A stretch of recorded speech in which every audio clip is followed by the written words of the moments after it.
నమస్కారం SS9 వార్తలకి స్వాగతం. ముందుగా ముఖ్యాంశాలు. దక్షిణ భారత్కు గేట్వేలా తెలంగాణ వెల్లడించిన ప్రధాని మోదీ. ఏపీ రాజధానిపై సీఎం జగన్ కీలక ప్రకటన. ఇక్కడే సీఎంగా ప్రమాణ స్వీకారం చేస్తానని వెల్లడి. మాజీ మంత్రి వైఎస్ వివేకానందరెడ్డిని దారుణంగా హత్య చేసి గుండెపోటు అని మభ్యపెట్టాలని చూశారని మాజీ మంత్రి దేవినేని ఉమా ఆగ్రహం. ప్రజలను తప్పుదోవ పట్టించే ప్రయత్నం చేస్తున్నారని ఆగ్రహం. వైసీపీకి రాజీనామా చేసిన మంత్రి గుమ్మనూరు జయరాం టీడీపీలో చేరుతున్నట్లు స్పష్టీకరణ. వేమూరు నియోజకవర్గం బట్టిప్రోలు మండల పరిధిలోని పెదపులివరు గ్రామంలో 24 కుటుంబాలు టీడీపీ జనసేన నుంచి వైసీపీలోకి చేరిక. తెలంగాణ అభివృద్ధికి కేంద్రం నిరంతరం కృషి చేస్తుందని ప్రధాని మోదీ అన్నారు. సోమవారం ఆదిలాబాద్లో 56,000 కోట్ల అభివృద్ధి పనులు ప్రారంభించామని, నేడు సంగారెడ్డి నుంచి మరో 7,000 కోట్ల అభివృద్ధి పనుల్ని ప్రారంభించామని చెప్పారు. రాష్ట్రాల అభివృద్ధి దేశ అభివృద్ధి అని నమ్ముతానని తెలిపారు. సంగారెడ్డి జిల్లా పటేల్గూడలో 9,021 కోట్ల వ్యయంతో చేపట్టిన పలు అభివృద్ధి పనులకు ప్రధాని మోదీ వర్చువల్ గా ప్రారంభోత్సవాలు, శంకుస్థాపనలు చేశారు. అనంతరం మాట్లాడుతూ హైదరాబాద్లోని బేగంపేటలో సివిల్ ఏవియేషన్ రీసెర్చ్ కేంద్రాన్ని ఏర్పాటు చేశామని అన్నారు. ఇది దేశంలోనే మొదటిదని వెల్లడించారు.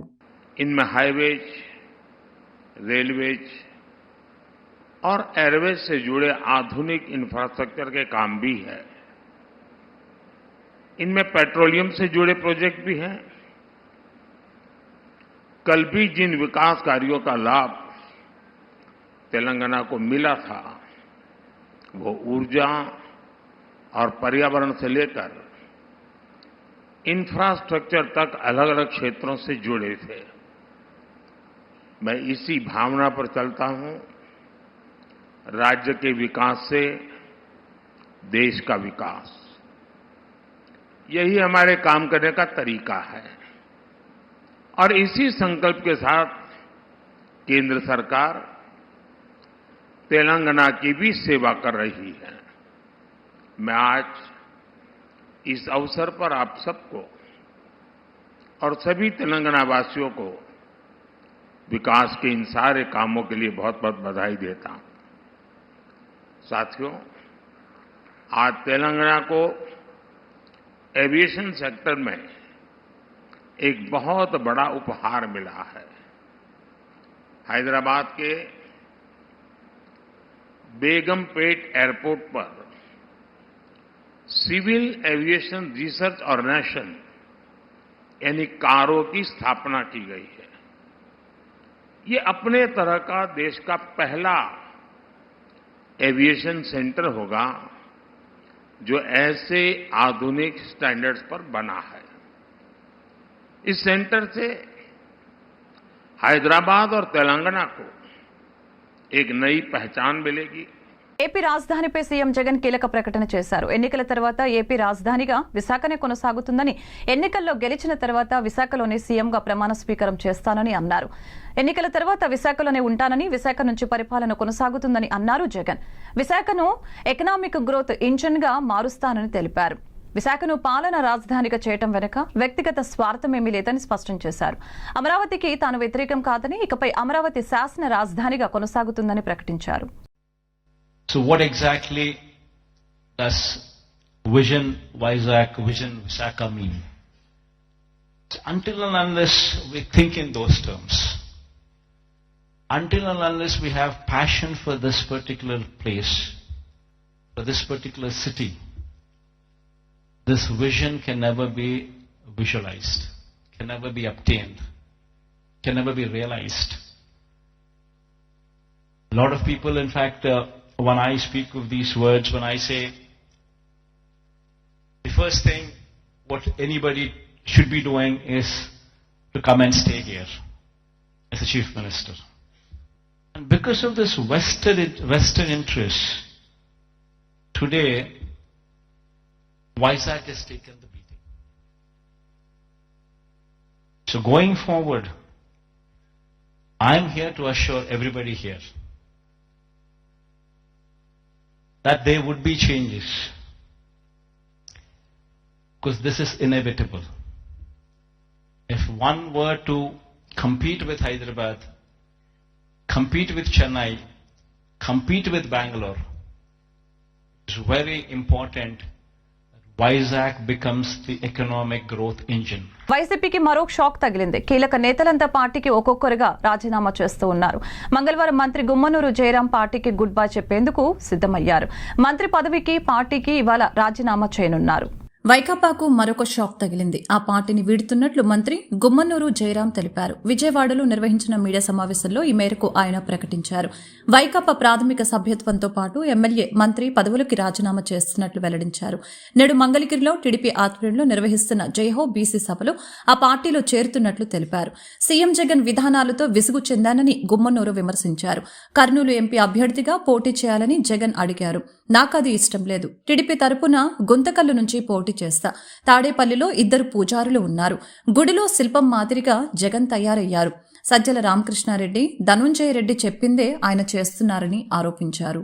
టీడీపీతో తన రాజకీయ ప్రయాణం నేటితో ప్రారంభమైందని మైలవరం నియోజకవర్గ రెబల్ ఎమ్మెల్యే వసంత వెంకట కృష్ణ ప్రసాద్ తెలిపారు. ఒక్క అవకాశమని వచ్చిన జగన్మోహన్ రెడ్డి ఏ అభివృద్ధి చేయలేదని విమర్శించారు. రాజకీయాల్లో అసమ్మతి అనేది మామూలు అని, పార్టీ ఎవరికి అవకాశం ఇచ్చినా కలిసి పనిచేస్తానని వసంత కృష్ణ ప్రసాద్ వెల్లడించారు. జిల్లా పార్టీ కార్యాలయం ఆటోనగర్ నందు ఎన్టీఆర్ జిల్లా తెలుగుదేశం పార్టీ అధ్యక్షులు నెట్టెం రఘురాంను ఎమ్మెల్యే వసంత కృష్ణ ప్రసాద్ మర్యాదపూర్వకంగా కలిసిన అనంతరం విలేకరులతో మాట్లాడారు. ఈ సందర్భంగా వసంత కృష్ణ ప్రసాద్ మీడియాతో మాట్లాడుతూ టీడీపీ కుటుంబంలో ఈ రోజు నుంచి తన అడుగులు పడతాయని అన్నారు. చంద్రబాబు నాయుడు మళ్లీ సీఎం అయ్యేందుకు కృషి చేస్తానని తెలిపారు. వైసీపీలో ఉన్నప్పుడు కొంతమంది నాయకులు తన వల్ల ఇబ్బంది పడిన కారణంగా వారికి క్షమాపణలు తెలిపారు. కొంతమందిని ఏదైనా కారణాలతో వ్యక్తిగతంగా కానీ ఇతరత్రా కానీ పార్టీ పరంగా కొన్ని కార్యక్రమాల ద్వారా నా వల్ల ప్రత్యక్షంగా కానీ పరోక్షంగా కానీ ఎవరికైనా ఇబ్బంది కలిగితే వారికి నేను వ్యక్తిగతంగా క్షమాపణలు తెలియజేస్తూ, తెలుగుదేశం పార్టీలో మా కుటుంబం గతంలో చాలా క్రియాశీలక పాత్ర పోషించింది. నాన్నగారు 1965 నుంచి రాజకీయాల్లో ఉన్నప్పటికీ 1972లో తొలిసారిగా శాసనసభ్యుడు ఎన్నికైనప్పటికీ 1982లో పార్టీ ఆవిర్భావం నుంచి కూడా పార్టీలో చురుగ్గా పాల్గొనడం, కొన్ని కారణాల వల్ల తెలుగుదేశం రాజకీయాల నుంచి బయటికి రావడం, ఆయనతో పాటు నేను కూడా కాంగ్రెస్ తర్వాత ఇట్లా రకరకాల వైఎస్ఆర్ కాంగ్రెస్ పార్టీ నుంచి పనిచేయడం. మాజీ మంత్రి వైఎస్ వివేకానందరెడ్డిని దారుణంగా హత్య చేసి గుండెపోటు అని మభ్యపెట్టాలని చూశారని టీడీపీ నేత మాజీ మంత్రి దేవినేని ఉమా మండిపడ్డారు. ప్రజలను తప్పుదోవ పట్టించే ప్రయత్నం చేసినప్పటికీ చివరకు అది గొడ్డలిపోటు అని బయటపడిందని చెప్పారు. తప్పుడు ప్రచారంతో గత ఎన్నికల్లో రాజకీయ లబ్ధి పొందారని దుయ్యపట్టారు. టీడీపీ నేత మాజీ మంత్రి దేవినేని ఉమా మీడియాతో మాట్లాడుతూ మాజీ మంత్రి వైఎస్ వివేకానందరెడ్డిని దారుణంగా హత్య చేసి గుండెపోటని మభ్యపెట్టాలని చూశారని అన్నారు. తమ మధ్యనే హంతకులు ఉన్నప్పటికీ గుర్తించలేకపోయామని చెప్పారు.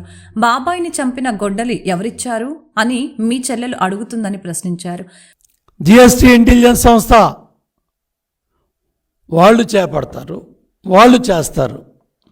మధ్యలో నీకేం దొరదా జగన్ రెడ్డి?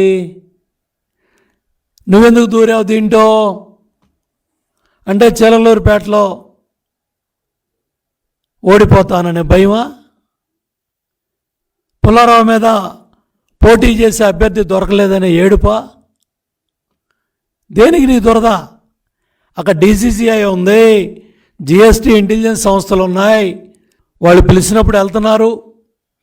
దానికి సంబంధించి కంపెనీ ఎండీగా నేను పూర్తి బాధ్యత తీసుకుంటున్నానని వాన్మూలం ఇచ్చారు. పట్టణ కేంద్రాల్లో జగనన్న మహిళా మార్టులు డ్వాక్రా మహిళలకు ఓ వరం లాంటివని కావలి శాసనసభ్యులు రామిరెడ్డి ప్రతాప్ కుమార్ రెడ్డి పేర్కొన్నారు. మంగళవారం కావలి పట్టణంలో జగనన్న మహిళా మార్టును మంగళవారం ఆయన ప్రారంభించారు. అనంతరం ఆయన మాట్లాడుతూ పట్టణ పేద మహిళల ఆర్థిక స్వయం సమృద్ధి సాధన కోసం రాష్ట్ర ప్రభుత్వం మరో వినూత్న కార్యక్రమాన్ని చేపట్టడం ఆనందంగా ఉందని తెలిపారు. ఇలాంటి మహిళా మార్టులు అన్ని జిల్లా కేంద్రాలు మరియు మున్సిపాలిటీలో దశలవారీగా ఏర్పాటు చేయాలని పట్టణ పేదరిక నిర్మూలన సంస్థ ముందుకు రావడం సంతోషించదగ్గ విషయమని తెలిపారు. జగనన్న మహిళా మార్టు ప్రారంభోత్సవానికి ముఖ్య అతిథిగా హాజరైన ఆయన ఈ జగనన్న మహిళా మార్టు మౌలిక వసతులు అభివృద్ధి కోసం తన వంతుగా 5 లక్షల రూపాయలను అందజేశారు. తీసుకునేదానికి అవకాశం ఉంటుంది. ఎందుకంటే ఒక 150 రూపాయలు పెట్టి ఈరోజు ఈ మహిళా మార్చుని ఏర్పాటు చేసుకోవడం నిజంగా గమనిస్తున్నాం. అంటే ఈరోజు చిన్నగా ఉండొచ్చు, రానుగా అవి పెరిగి పెద్దమై వారి కుటుంబానికి అండగా ఉంటాయని నేను మనసాగా కోరుకుంటున్నాను. అదేవిధంగా ఈరోజు ఒక మంచి సెంటర్ ఇక్కడ మన ఎంఆర్ఓ ఆఫీసు కాగా ఇక్కడ గతంలో ఇక్కడ వివేకానికి సంబంధించి ఇక్కడ మన ప్రెస్ క్లబ్ ఉండేది. అడిగిన వెంటనే మా వివేకానంద కూడా మహిళా మార్చికి ఇద్దాము, మేము కొద్దిగా అడ్జస్ట్ కావాలంటే దానికి అందరూ కూడా సహకరించారు. ఆ విధంగా సహకరించిన మా వివేకానంద కూడా చేతులెత్తి నమస్కరిస్తా ఉన్నాను. ఎందుకంటే మన అక్క చెల్లెమ్మకి, మన ఆడపడికి ఈరోజు ఆ షాప్ పెట్టుకునే దానికి మీరు మంచి మనసుతోటి ముందుకు రావడం కూడా నాకు చాలా సంతోషం. తప్పకుండా మీరు చేసిన ఈ నిస్వార్థమైన పనికి నేను మిమ్మల్ని అందరూ కూడా అభినందిస్తున్నాను. తప్పకుండా ఫ్యూచర్ లో వివేకానికి ఆల్రెడీ మేము సైట్స్ కూడా ఇస్తున్నాం. అదేవిధంగా ముందు కూడా మీ అందరికీ కూడా మంచి దగ్గర మంచి వివేకానికి సంబంధించి ఏదైనా ఆఫీస్కి సంబంధించి తప్పకుండా చేస్తానని కూడా మీ అందరికీ తెలియజేస్తా ఉన్నాను. టీడీపీ ప్రభుత్వంపై ఎంపీ కేశినేని నాని విమర్శలు గుప్పించారు. గతంలో మాజీ మంత్రి దేవినేని ఉమ దొంగ ఇళ్ల పట్టాలిచ్చాడని ఆరోపించారు. గత ప్రభుత్వం మోసం చేయటమే తప్ప అభివృద్ధి చేసిందేమీ లేదని చెప్పుకొచ్చారు. బీసీ, ఎస్సీ, ఎస్టీ, మైనార్టీ, అన్ని కులాల మతాలు అందరూ బాగుండాలి అంటే జగనన్నను సీఎం చేసుకోవాలని పిలుపునిచ్చారు. మైలవరం నియోజకవర్గం ఇబ్రహీంపట్నంలో ఇళ్ల పట్టాలను ఎంపీ కేశినేని నాని లబ్ధిదారులకు అందజేశారు. ఈ సందర్భంగా ఆయన మాట్లాడుతూ ప్రజల్ని గుండెల్లో పెట్టుకుని చూసుకున్న వ్యక్తి ముఖ్యమంత్రి జగన్ అని చెప్పారు. సొంత ఇల్లు లేనటువంటి వాళ్లకు 30 లక్షల ఇల్లు ఇచ్చినటువంటి వ్యక్తి జగన్ అని, ఈరోజు మీకిచ్చిన ఇంటి పట్టాలు రిజిస్ట్రేషన్ చేయించి ఇస్తున్నారని అన్నారు. గతంలో మాజీ మంత్రి దేవినేని ఉమ దొంగ ఇళ్ల పట్టాలు ఇచ్చాడని ఆరోపించారు. ఈరోజు నియోజకవర్గంలో 4 మండలాల్లో పట్టాలు పంపిణీ చేస్తున్నామంటే అది జగన్ పుణ్యమేనని అన్నారు. 5 లక్షల ఇల్లు కేటాయిస్తే ఎవరు కేటాయించారు? ఈ నెల కేంద్ర ప్రభుత్వం కేటాయిస్తే పేదవాళ్ళకి బ్రహ్మాండమైన ఇల్లు కట్టిస్తాను, అదేదో టెక్నాలజీ తీసుకొస్తాను అమెరికా నుంచో, యూరోప్ నుంచో, జర్మనీ నుంచో అని చెప్పి దాంట్లో ఒక్క ఇల్లు పేదవాడికి ఇవ్వాల. 5 ఏళ్లలో ఒక్క ఇల్లు కూడా పేదవాడికి ఇవ్వాల. కేంద్రం నుంచి డబ్బు వచ్చింది, అన్ని ఇక్కడ పెట్టు కూర్చున్నాడు. కాంట్రాక్టర్ల దగ్గర ఒక్కొక్క ఇంటికి ₹1,00,000 అంటే 5 లక్షల ఇళ్ళకి ₹1,00,000 చొప్పున కిక్ బ్యాక్స్ తీసుకుని ఒక్క ఇల్లు కూడా పేదవాళ్ళకి ఇవ్వాల. ఒక ఇల్లు ఇచ్చాడా? మీడియా మిత్రులు చెప్పారు, ఇచ్చారా? ఆ రోజు ₹6 లక్షల ఇల్లు అని చెప్పి ₹1,00,000 కాంట్రాక్టుల నుంచి కేఎంబీ ప్రాజెక్ట్స్ అని, షాపూర్జీ పాలంజీ అని అట్లా 5-6 సంస్థలకి దాన్ని డివైడ్ చేసి 5 లక్షలని అవి కట్టమని చెప్పి ₹1,00,000 చంద్రబాబు నాయుడు ఆయన కొడుకు తీసుకుని పేదవాళ్ళకి మట్టికి ఇల్లు ఇచ్చినటువంటి దాఖలాలు లేవు. ఒక్క ఇల్లు కూడా ఇవ్వాల. పచ్చి మోసం చేశారు చంద్రబాబు నాయుడు, లోకేష్ నాయుడు ఇక్కడ పేదవాళ్ళని. అటువంటి సందర్భంలో మీకు అనేక హామీలు కూడా ఇచ్చాడు ఆ రోజు చంద్రబాబు నాయుడు. నాకు తెలుసు 650 పేజీల హామీలు మేనిఫెస్టో ఇచ్చాడు. తర్వాత ఒక్కటి కూడా నెరవేర్చలేదు. వేమూరు నియోజకవర్గం బట్టిప్రోలు మండల పరిధిలోని పెదపులివరు గ్రామంలో 24 కుటుంబాలు టీడీపీ, జనసేన పార్టీల నుంచి వైసీపీ గూటికి చేరాయి. వరికుటి అశోక్ బాబు వారికి వైసీపీ కండవ కప్పి పార్టీలోకి ఆహ్వానించారు. ముఖ్యమంత్రి జగన్మోహన్ రెడ్డి నవరత్నాలు, కుల, మత, ప్రాంత పార్టీలకు అతీతంగా సంక్షేమ అభివృద్ధి పథకాలపై ఆకర్షితులైన పార్టీలోకి చేరుతున్నట్లు వారు తెలిపారు.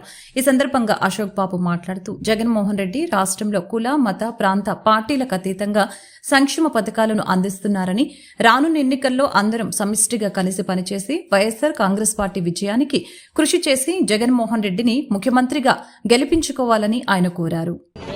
45 సంవత్సరాలు డబ్బులు ఇచ్చాడా? 4 సార్లు ఇచ్చాడా? 75,000 వచ్చింది. ఇంటి స్థలం వచ్చిందా?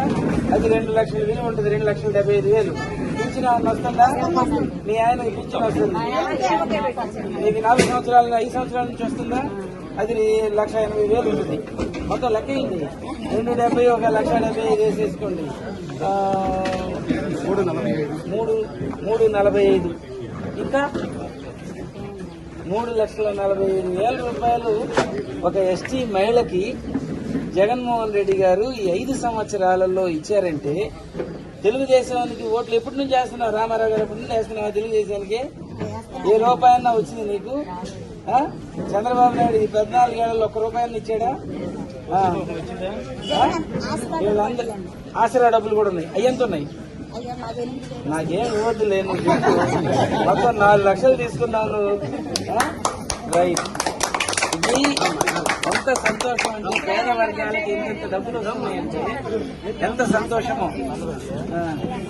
ఏమ్మా నమస్తే. వైసీపీ నుండి వైసీపీకి వస్తున్నావా, తెలుగుదేశాన్ని నుండి వైసీపీకి వస్తున్నావా?